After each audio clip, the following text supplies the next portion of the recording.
Election commission के latest numbers, BJP 38, आम आदमी पार्टी 26। आम आदमी पार्टी धीरे धीरे एक दो नंबर बढ़ रही है, लेकिन कोई इतना बड़ा ड्रास्टिक चेंज नहीं दिख रहा है। सोहेल, जो हमको हरियाणा में दिखा था सुचरिता कि ये अचानक 9:30 से 10:15 10 के बीच में एक गिलास पानी हम सब पी गए थे कि ये सब हुआ क्या है, बॉस ये नंबर्स गए से गए कहाँ है।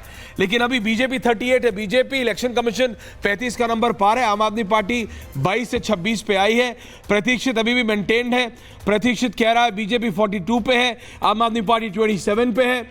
और मृदुल, जो आप अभी लेटेस्ट बता रहे थे, नैवान शर्मा आम आदमी पार्टी से जुड़े हुए हैं हमारे साथ। नैवान शर्मा का फ्रेम आ रहा है, जीवीएलजी भी जुड़े हुए हैं, आरपी सिंह जुड़े हुए हैं, ये सारे लोग जुड़े हुए हैं। लेकिन आप जो बता रहे थे आम आदमी पार्टी के टॉप 5 लोगों की अगर आप बता दें कौन जीत रहा है, कौन आ रहा है। बिल्कुल, सौरभ भारद्वाज यहां से पीछे चल रहे हैं, लेकिन अरविंद केजरीवाल आगे चल रहे हैं। कालका जी की सीट थोड़ी सी फंसी हुई है, लेकिन सबसे ज्यादा जो वोट का मार्जिन में देख पा रहा हूं, अभी तक 10 सीटें जो भारतीय जनता पार्टी जीत रही है। नरेला से भारतीय जनता पार्टी आगे, रिठाला से आगे, बवाना से आगे, मुनका से आगे, नांगलोई जाट से आगे, शकूर बस्ती से आगे, रायनगर से आगे, मोतीनगर से आगे, मोदीपुर से आगे, हरिनगर से आगे, जनकपुरी से आगे, विकासपुरी से आगे, उत्तम नगर से आगे, द्वारका से आगे। और सबसे बड़ी और अहम बात यह कि जो कपिल मिश्रा की सीट है वो लगभग 8,000 वोटों से आगे चल रहे हैं सोहेल। और ये मार्जिन अगर आप देखें तो ये कम मार्जिन नहीं होता है विधानसभा के चुनावों में, 8,500 से आगे मार्जिन है। बिल्कुल, और ज्यादातर आप 90% सीट्स अगर आप देखेंगे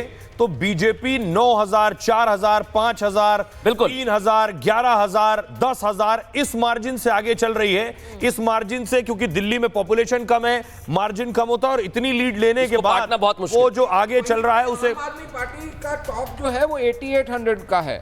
जी जी, तो वो टॉप मोस्ट जो उनकी लीड है वो 8800 वोटों की है। बीजेपी की वही वो 5 फिगर्स में है। बीजेपी की 5,000 से 10,000 तक की लीड है अलग अलग सीटों पर। ये जो लीड है ये कन्वर्ट हो या चेंज हो या बदले, ऐसा बहुत कम होता है, क्योंकि केजरीवाल खुद नैवान जुड़ गए, आरपी सिंह जुड़ गए।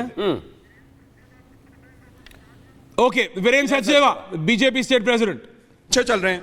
अब आप जनता के साथ विश्वासघात करेंगे, धोखा करेंगे तो जनता वैसे ही आपके साथ बर्ताव भी करेगी। परिणाम आने दीजिए, अंततः डबल इंजन की सरकार बनेगी। आपने कई मुद्दे उठाए, पूर्वांचलियों का मुद्दा उठाया, यमुना का मुद्दा उठाया, शीश महल का मुद्दा उठाया, उसी को लेकर के क्या दिल्ली की जनता ने भरोसा किया आपको? देखिए, दिल्ली का चुनाव हमने दिल्ली के मुद्दों पर लड़ा है। अरविंद केजरीवाल इन मुद्दों से भाग रहे थे।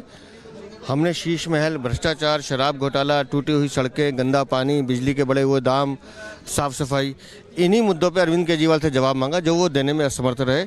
वो झूठे वादे, लुभावने वादे करते रहे, लेकिन दिल्ली की जनता जानती थी कि दिल्ली का दर्द क्या है, और उस दर्द की दवा माननीय प्रधानमंत्री नरेंद्र मोदी हैं। दिल्ली की जनता इसलिए उनके साथ खड़ी हो। आम आदमी पार्टी के अभी भी नेता कह रहे हैं कि वही जीतेंगे, और अभी तो पिटारा खुला ही है केवल। तो हम इस लोकतंत्र में सबको अपनी बात कहने का अधिकार है, लेकिन हमारा ये मानना है कि दिल्ली में इस बार भारतीय जनता पार्टी की डबल इंजन की सरकार बनेगी।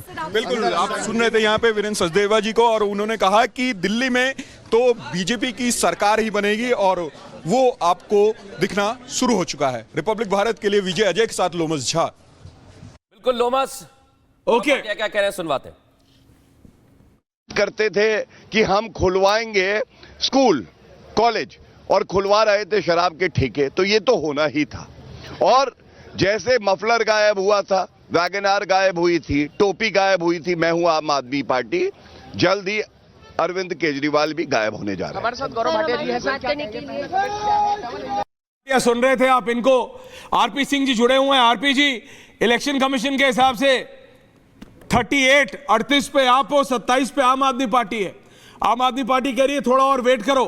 सरदार साहब, इलेक्शन कमीशन भी आपको 38 दे रहा है, 38 उनको तो अब तय जिंदगी वेट करना पड़ेगा, और सही मैंने में अगर वेट करना है तो उनको तिहाड़ जेल में जाकर वेट करना पड़ेगा। वो आप चिंता मत करिए, तिहाड़ जेल भी उनका इंतजार कर रहा है।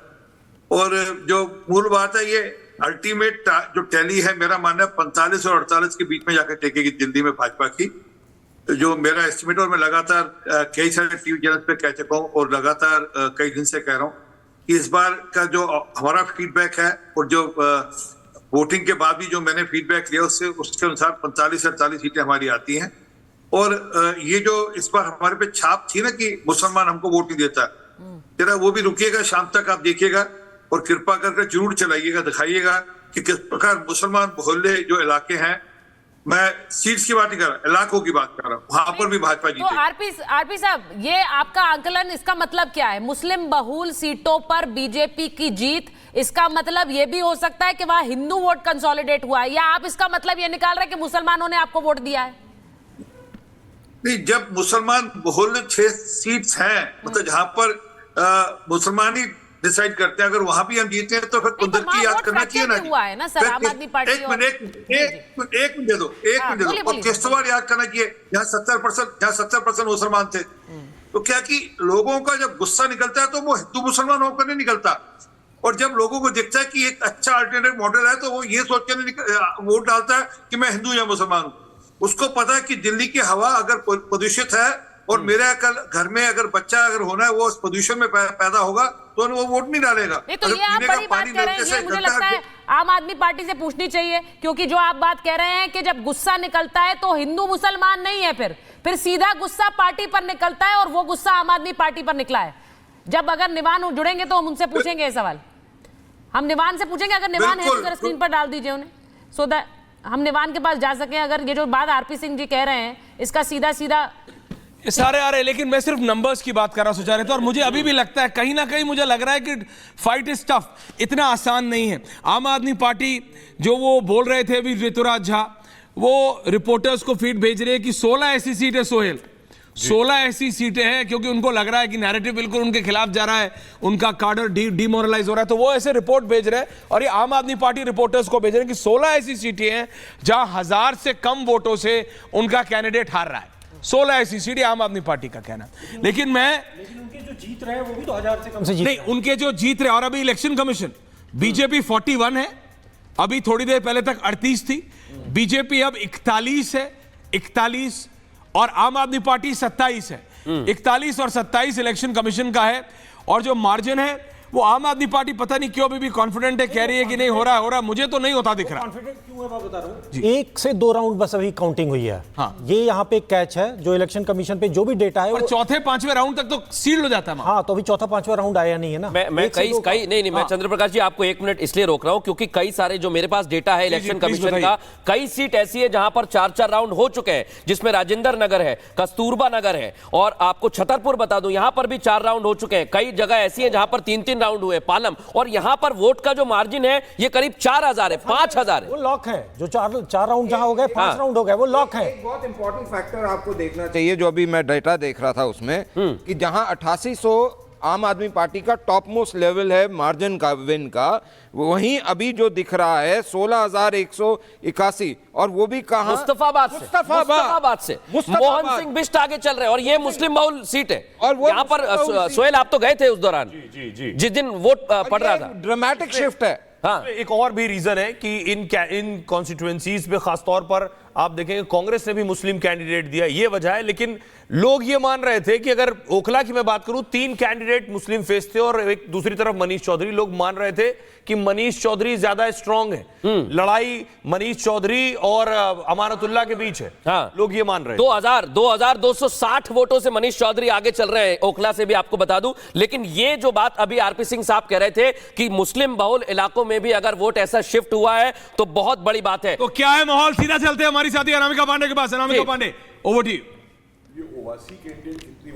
Anamika over to you. Aishwarya, मैं इस वक्त बीजेपी के दफ्तर में हूँ, स्टेट बीजेपी ऑफिस में है इस वक्त, क्योंकि बीजेपी हेडक्वार्टर पर अभी उतनी हलचल देखने को नहीं मिल रही है, लेकिन स्टेट बीजेपी दफ्तर में आप देख रहे हैं, बिल्कुल मेरे दाहिने हाथ पे संजीव आपको दिखाएंगे, जहां पर तैयारियां कर ली गई हैं। थोड़ी देर में ढोल नगाड़ों के साथ जब कार्यकर्ता यहां पर पहुंचेंगे, क्योंकि इंतजार इस बात का है कि रिजल्ट क्लियर हो जाए, 12 बज जाए, रिजल्ट क्लियर हो जाए, उसके बाद प्रॉपर सेलिब्रेशन शुरू होगा।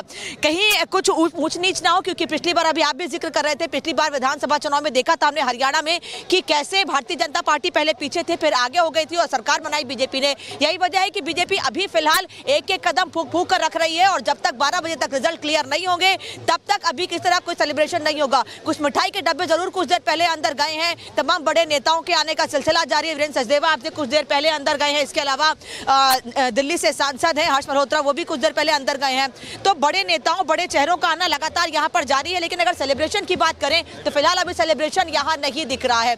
अभी कुछ देर पहले मैं नई दिल्ली के उस इलाके में थी जहां पर नई दिल्ली की 6 सीटों पर काउंटिंग हो रही है,